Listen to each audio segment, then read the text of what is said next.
you think that, as we talked about, we have an ageing workforce, do you think as the merchant's customer starts to get older and you've got a new generation coming through, do you think they expect a different experience from their builder's merchant? Yeah, they want less chat and less banter because they've done the research, and actually the challenge that the merchant's got, the challenge that all of us have got, is price transparency as well. The scanning the barcode and looking at the price on Amazon, at Screwfix, and in B&Q and in Travis Perkins or E.H. Smith, whoever. Yeah, I think I think you're right, John. I think that the new customer of today will want to do all the apps and everything. They want to look at the products, they want to click and collect, and then even get the sat nav on his thing to find out where he's in London and where he's got to go, etc. He wants to do all of that. The wives play a massive role now as well, in terms of placing orders, doing quotations, paying invoices. They do that at home. So the wife of the new builder is a big part of it as well, I think. And I think it will move that way for sure.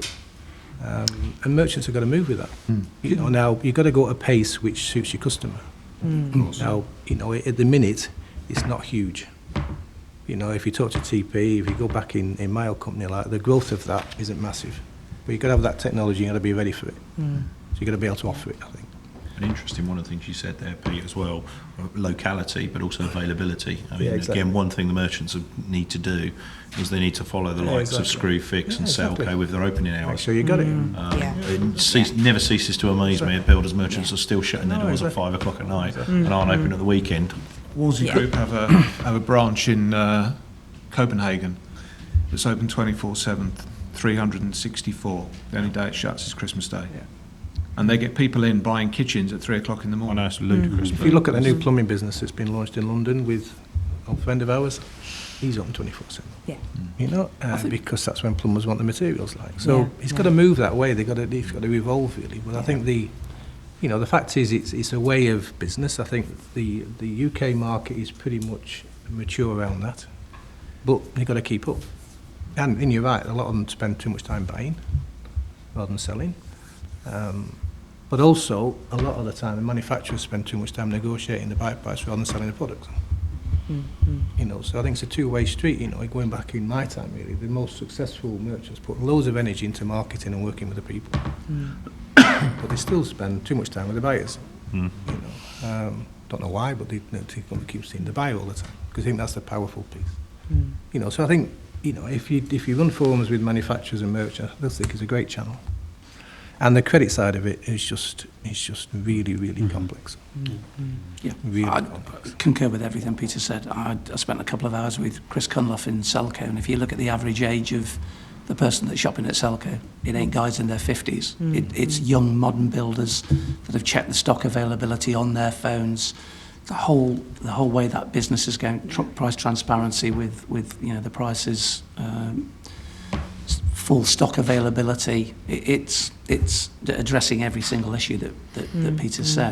Price transparency would take a huge amount of complication out of reducing the Travis Perkins. But I'm not quite sure the tradesmen would like it because they've all got their own unique special terms. They all feel very special.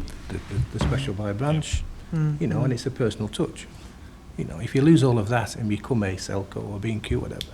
I'm not sure it's the right way to go from a trade's point of view. But I think that's John's point about the new generation coming Could through. well be, but then you're going to have to evolve that. You're going to have to evolve it. But I think there's still people that want that personal interaction, that personal connection. You go into a typical builder's merchant, it doesn't have to be guys in their 50s. They like that banter, they like that exchange of ideas.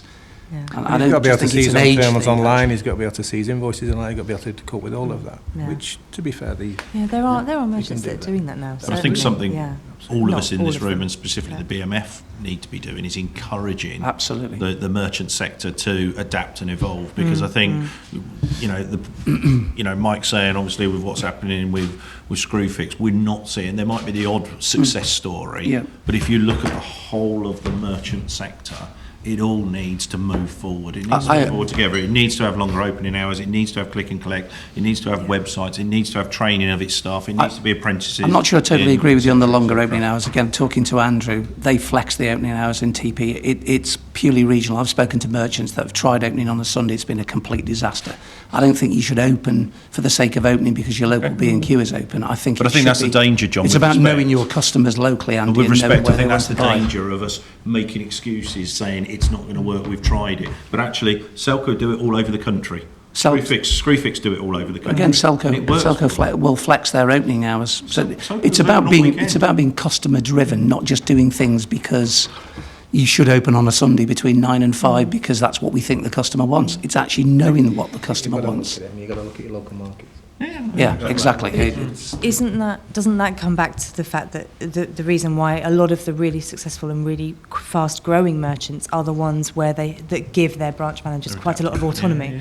Think people like MKM and other businesses where the managers are almost directors of their own business in some degree, and that they can set their local working hours, their Once you stock move into to some 7-day opening, degree. you go into different rates. Yes. You go into the retail rate market. Yeah. And Absolutely. most merchants' margins won't be able to afford that. And you attract a different customer base. Some of them don't necessarily want to attract a consumer that's interested in buying a product on a Sunday. It's back to knowing your customer. Isn't there another part of the Kingfisher organisation that we've all just described, the trade corp? So they've got very visible shelf edge pricing. Whichever builder goes in, he pays the same price. So there's no debate there over why 2 is 2. Isn't that retail?